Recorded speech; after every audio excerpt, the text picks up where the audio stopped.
Right, so we're back on the Scirocco R36 build today, which if you aren't up to speed on is essentially going to involve taking a 3.6 litre VR6 out of a Passat CC and transplanting it into the bay of this small hatchback or coupe, whichever way you want to look at this thing. I'm still not quite sure after all these years. It's always been an idea that I've had there, as VW never actually made the Scirocco with anything bigger than a 4-cylinder. Yes, they were highly tunable and probably a bit quicker in the real world, but they just don't quite sound as good as a VR6.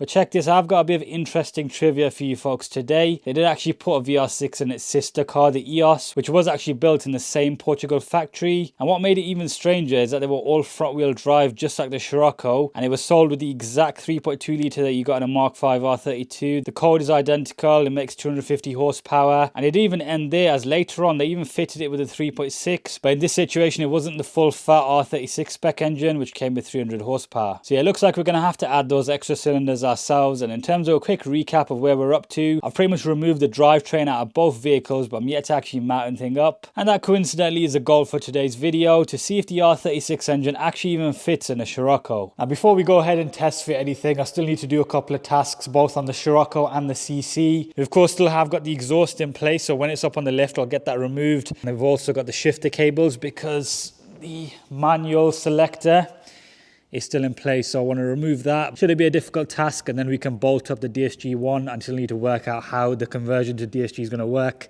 But that's the whole point of this series, to take it as we go along. And yeah, the CC, I managed to get it in this very convenient place. It was on the floor, but I've got the quick jacks loaded up now. In terms of this engine bay, you will have seen that we already removed all the engine loom related stuff, but there's still the matter of the body loom, which is what needs to be repinned on the Scirocco in order to access this ECU, which is the 3.6 litre one. So this is the Passat CC body plug. Now that obviously contains a bunch of wires all relating to different things in the engine bay. It could be something as simple as a headlight, but we're only interested in a couple of things. One of those is the extra pair of O2 sensors that the 3.6 litre has. So normally it's routed underneath the car, but I've already pulled it up. So there you have it. So we need to pull that wire out of this bunch, if that makes sense. And yeah, what I've also read is once you've got all of these out of their respective places, you need to cut it at the bulkhead here. So I've already begun doing that with a pretty rubbish wire cutter, so I'm probably going to have to step that up a notch because that wire is very thick. Now a lot of you guys did mention in the previous Passat video that you enjoy these more longer takes, so I'm going to start doing more of that because it's easier for me to explain it that way rather than condensing something that should be 5 minutes into like 30 seconds, because it doesn't always work for a project like this. If it's something easy like putting a downpipe on a Golf R, we could do that all day long, but now the projects are getting a bit more complex. But what we'll do, let's just cut that bit of the loom out, get everything out on the floor, and then yeah, we can move on to the Scirocco and start pulling apart that center console. Right, so whilst I attempt to remove this wiring loom from the CC engine bay, I just want to take a minute to thank today's video sponsor, Car Vertical. Now if you're not already familiar with Car Vertical, it's essentially a website that allows you to obtain a full history check on any car. All you've got to do is enter your registration or the VIN. Now as per usual, I do have an example report to share with you guys, and today we're going to be taking a look at this F80 M3. So in the case of this M3, we've got a green tick next to the odometer icon, which basically means that the mileage has not been tampered with and is all good. Same with the financial legal status, that's come back all clear. But as you can see, we do have a little exclamation marker next to the damage icon. So the records tell us that it was actually an insurance write-off, more specifically a Category D back in July of 2017. Now Cat D has been renamed to Category N now, which means non-structural damage, so it can't be too bad. But we don't have to leave this up to guesswork because we've actually got photos to go along with this report. So it looks like it was mostly front end. I can see why it was a Category N. It actually doesn't look too bad, but still a bit of a shame as it seems to be Tanzanite blue and a competition pack. And we've only got 5,876 miles, very low. Carbon interior, yeah, it's basically brand new apart from the accident, isn't it? But yeah, there you have it. That's Car Vertical in a nutshell. Nice and easy to use, and definitely will save you a bunch of hassle down the line. I know it has for me over the various years and different project cars. Not to mention, Car Vertical has now increased their discount from 10% to 20% if you use my link in the description. You just got to click on that and it'll automatically apply it, or you can just enter the code TRH when you're on their website. Either method works, so yeah, make sure you go ahead and check them out. Right, so the gear shift selector, I'll be honest, I did try and go the extra mile by attempting to disassemble the whole center console and armrest with this hundreds of torque screws, as I do want to keep this car in a pretty decent state. It's not a breaker or anything like that. And with this, after removing a bunch of screws, I actually realized that it's easy enough to access what I needed to just by removing the trimmer and the gear knob. So that's what I did. You have 4 nuts holding in this shifter assembly, whether it's the DSG or the manual, it's the same thing. But in the front, they're underneath the top set of 10mm, there's that metal bracket, and then under there there'll be these black style screws, but we'll give it a go.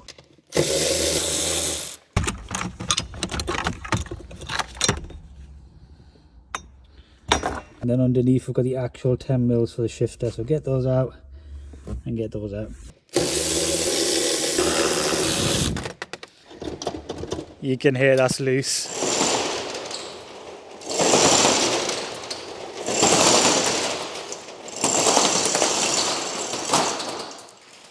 Can't get away from, can you?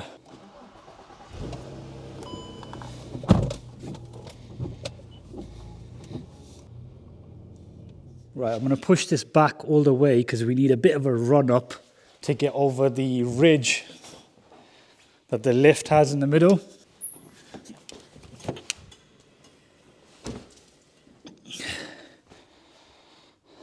Right, okay, that didn't really go to plan, so this is plan B. Hopefully it works. Right, let's build a bit of momentum up. Scirocco R, R36, R32, and an engine leveler chain does also do the job if you wanted to know. Much lighter. It's all about momentum. Yeah, the lineup outside looks pretty insane, even though two of them don't actually have working engines, and it's me pushing them. Before anyone cries, the rear bumper needs a respray and it's pretty damaged, so it is what it is. I need to get this car on the lift.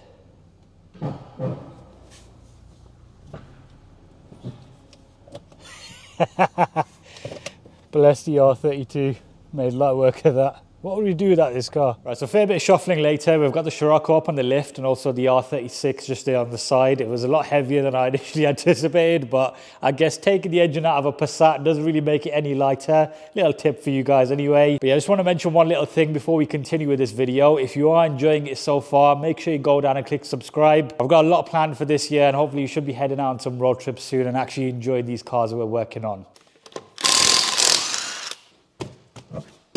Right, fully up in the air. Definitely looks like a complete mess from this angle, but it's all very familiar. So that's a look at the single O2 sensor. Of course, we need to add another one there.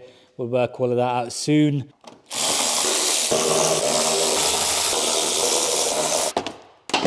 There we go. Same mountings for the O2 sensor clip. Now we've got this one center clamp which detaches the downpipe essentially. But check this out. Don't know what thread or size bolt goes on that anymore. I think it's known as rust.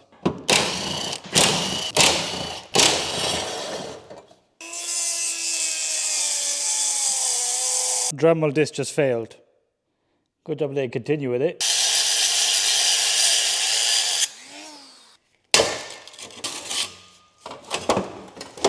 There's no engine and it still wants to have a fight. Got our exhaust hanger tool, nice and fancy.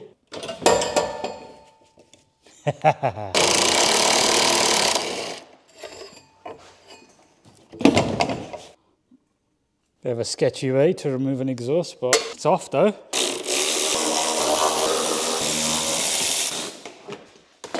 Now in theory, when I undo this heat shield, the gearbox selector is going to be sitting on top of it and probably will drop down.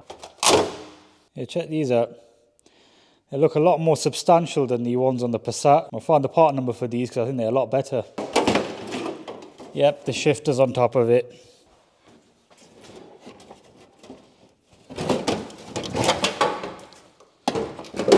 Easy as that really. Nothing holding it on. We've already detached it from the box, obviously. Cool. Right, so now that we've got the shifter out of the Scirocco, I thought I'd show you it side by side with the Passat one. Now, of course, the R36 engines are all DSG configuration. You can ignore this top shifter, it doesn't really need to go with it, but I haven't quite figured out yet how to unclip it without destroying it, but that's easy enough. Obviously, the Scirocco being a manual, the cables are slightly different in that there's an extra one, but the main thing that you will notice is that the mounting points or the gap between each of these four threads is pretty much exactly the same. So in theory, this should go straight onto the Scirocco. I'll probably just clip the heat shield in place temporarily just to get it there in location. When I head back in the car, I can bolt it up and then we'll remove the heat shield again. Sometimes just gotta freestyle it a bit.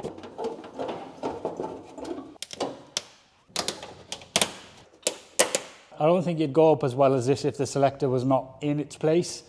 You kind of have to hold it together with the heat shield and then get it in place and clip it in. It's a bit of a faff. I think it's done. You can see now anyway, the other end, it's pretty much hanging out through that gap. That was the trickiest bit. It was getting it through there because there's a little tab which was stopping this metal bracket. All right, let's see how quickly we can get this off. Now the inside's spinning, so let's just cut it. Definitely jinxed myself by thinking it'll be quick, but it was a VW, will always humble, yeah?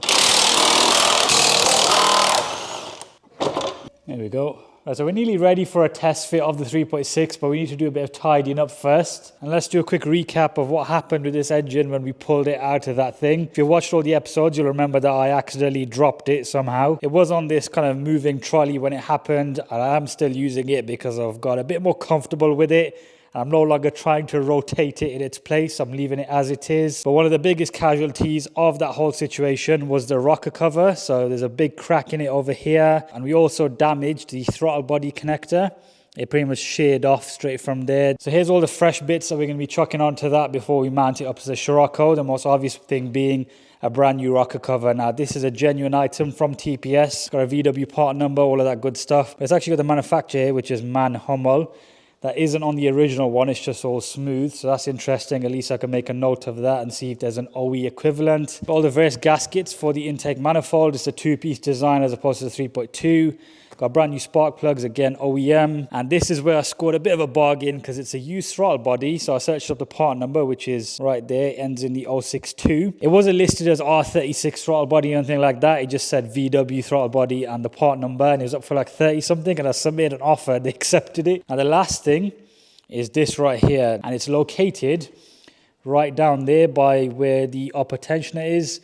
And as you can see by the pink residue, it's been leaking a fair amount. But some of you may be thinking, where's your timing chain kit? Now I have got it on the shelf over there, but I'm opting to use it for that car and practice on that engine because I can plug it straight in and it'll work, if you know what I mean. Because this car, when I chuck the engine in, we still need to do a bunch of wiring and I don't want that to be timed incorrectly and then I don't know for a while and then I move on to this car. Basically, I've got 2 lots of everything to do, and this engine's only got around 80,000 miles, so hopefully it should be okay. There was a bit on startup, but once it was idling, it was all right. You would think all of these clips would be broken by now. Oh, okay, number 6 is broken. Pull the whole coil pack out with it. Let's not break that. We'll just take the whole pack out. No oil on the end of that. Great sign already. We're flying. Yeah, spoke too soon. Look at the state of ignition coil number 1, covered in oil. 3's dry. 4's dry. 5's dry. And 2's dry as well. Okay, so it's just number 1.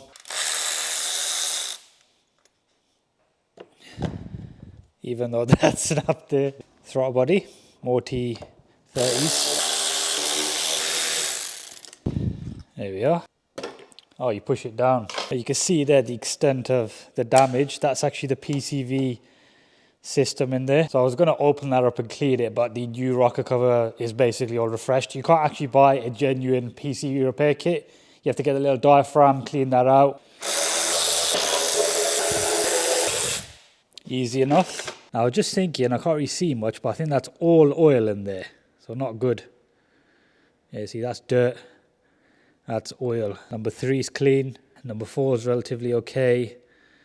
Number 5, normal. Number 6, normal. So we've got a big puddle in number 1. So that means the seal around the spark plug hole isn't too great on that side. This is why you do a rocker cover gasket as part of maintenance. Back here is all good. Anything around the side? Seal's okay.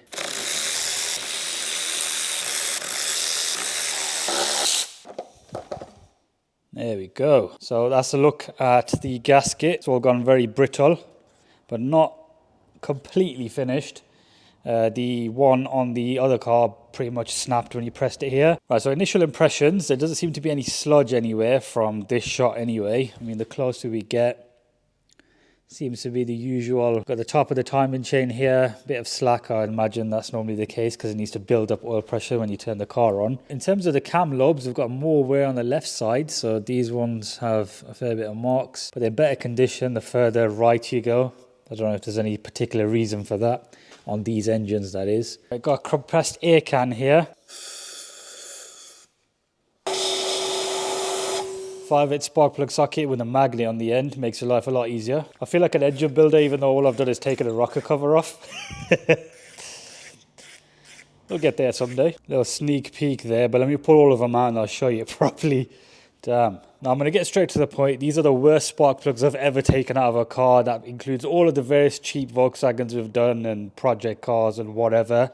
They're all completely burnt up on the end. Thankfully, the good sign is that it has got the original spec plugs, which are the ILZKR8A NGKs. I know it's a bit of a mouthful, but if we look on the genuine box, you can see exactly the same.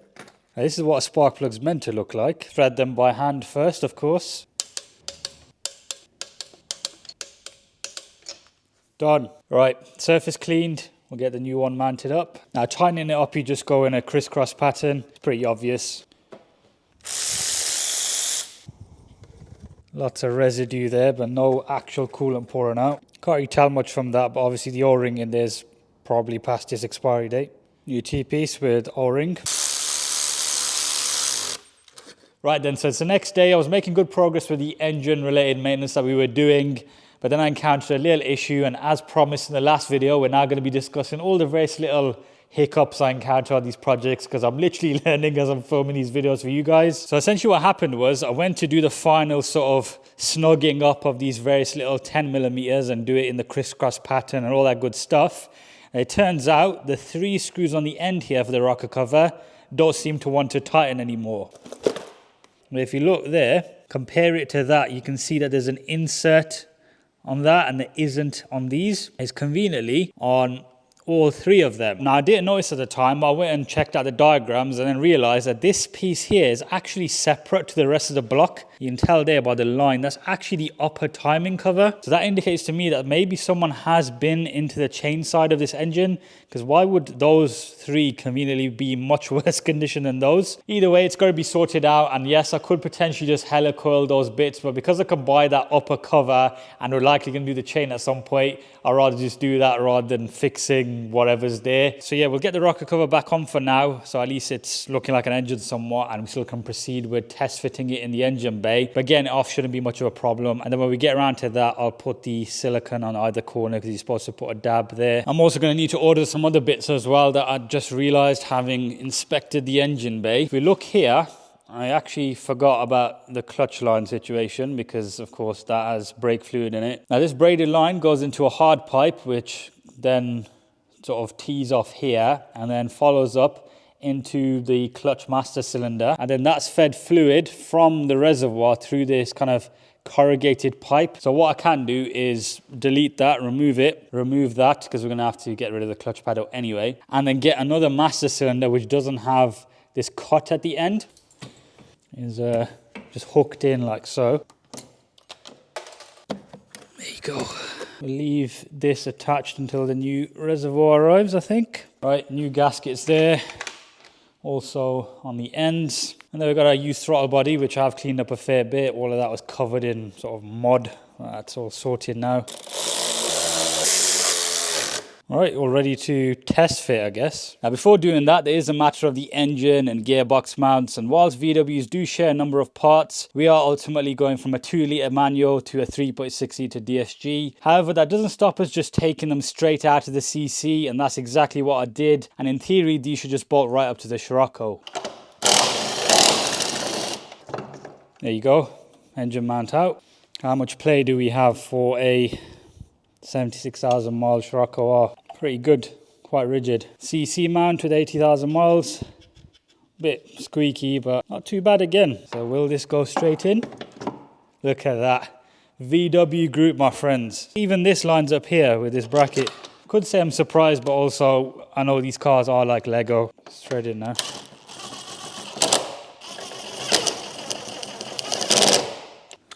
Yes, yes, new bolts are coming. Everything seems to be arriving later, I know. I want to make sure this car runs first, and if the engine even fits.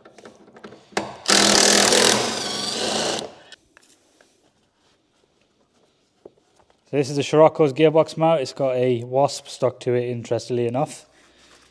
Pretty rigid again. And this is the CC one, very similar looking, maybe is the same, but these bits at the top look more indented rather than being square, and the part number is different. Right, so we've got our mounts ready. The plan of attack, I think, with this one, I can't just slide it straight into there because you're going to have bits of the gearbox and these coolant pipes just snagging on the chassis rails. So I'll lift the car up, slide it there, and then drop it down. And here's another thing that I just want to sort of keep an eye on, and that's this AC pipe. This is the line that obviously comes with the 2-litre engine. It sort of has this aggressive kink upwards and then routes down into, well, it should go into there. The Passat has more of a length with the chassis rail here from where the mount is, but the line's a lot less rigid and it hooks on. It's this one here we're referring to. Hooks on like that. I did consider maybe swapping those lines over. Again, another thing we need to trial. Oh, tilted there. Ain't fell though. Yeah, I'm visualizing it already. All right, so we haven't got no subframe to worry about. Look at that, it's already in. Okay. What's hitting? I'll take this coolant pipe off. One less thing to get snagged. Ooh, very nerve-wracking. We're still miles away though. Nothing seems to be getting close, apart from my hoodie on the edge of the car.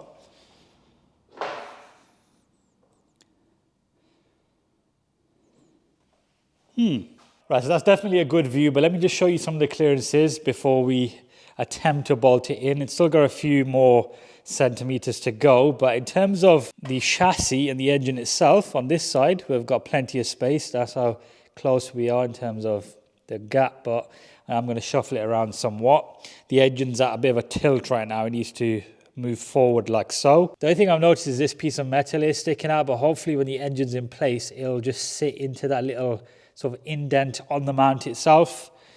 But back there, no real issues. At the front, no such issues either. Now at this point, I was practically centimeters away from getting the engine in place, but no matter what I did, I couldn't quite thread the bolts in straight with the way the engine was positioned on the table. And the last thing I wanted to do was cross thread these mounts, so I decided to break out the crane for the last 5%.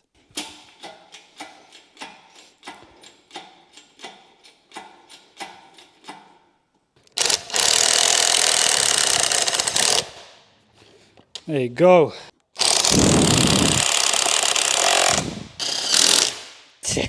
That's a good feeling. The whole engine moved then. Straight in. Now before we celebrate, I think I'm going to go ahead and remove some of this equipment because I've got a crane and a table under it, even though it's bolted in theoretically, but I want to make sure the engine's in. Oh, the car moved. Okay, crane is now under no tension, so we can technically remove that. 2.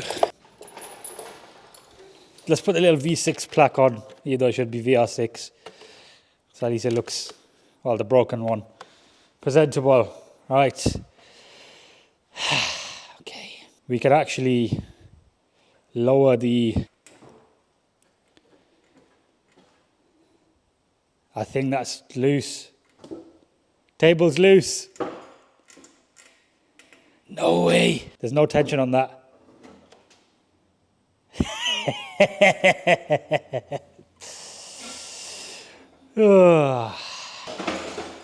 Right then folks, after a fair bit of shuffling, that right there is an R36 engine mounted in a Scirocco.